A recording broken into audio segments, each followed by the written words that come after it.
कतिजनाले चाहिँ होइन मैले तपाईँ जस्तै म चाहिँ अब सोसियल मिडियामा एक्टिभ हुन सक्दिनँ, मलाई चाहिँ फेस देखाउनु छैन भन्नुहुन्छ क्या।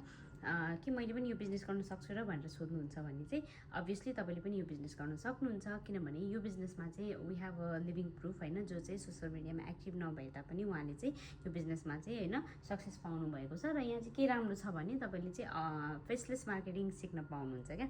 इभन आफ्नो फेस नदेखाए तापनि होइन, अहिले एआईको जमाना छ नि त, सो सबै एआईको फिचरहरू, एआईको एपहरू युज गरेर कसरी अगाडि बढ्न सकिन्छ, यो बिजनेसमा ग्रो हुन सकिन्छ भन्ने कुरा पनि तपाईँले सिक्न पाउनुहुन्छ। सो सोसियल मिडियामा एक्टिभ हुनेलाई पनि र नहुनेलाई पनि यो बिजनेस चाहिँ जसले पनि गर्न सक्नुहुन्छ है। अब यसको बारेमा मोर डिटेलमा बुझ्न चाहनुहुन्छ भने चाहिँ always you can message me. अनि यु क्यान सी स्टिल म भर्खर चाहिँ उठेर ठ्याक्कै पोस्ट देखाएको थिएँ, मलाई मेसेज आएको थियो नि त। सो त्यही भएर मैले चाहिँ यो भिडियो बनाउन चाहेको। कतिजनालाई त्यो डाउट हुँदो रहेछ, तपाईँ त एकदम सोसियल मिडियामा एक्टिभ हुनुहुन्छ, भिडियोहरू बनाइराख्नुहुन्छ, म चाहिँ त्यो गर्न सक्दिनँ भन्नेलाई पनि यो भिडियो चाहिँ काम लाग्न सक्छ है। त सेभ गरेर राख्नु होला। Thank you.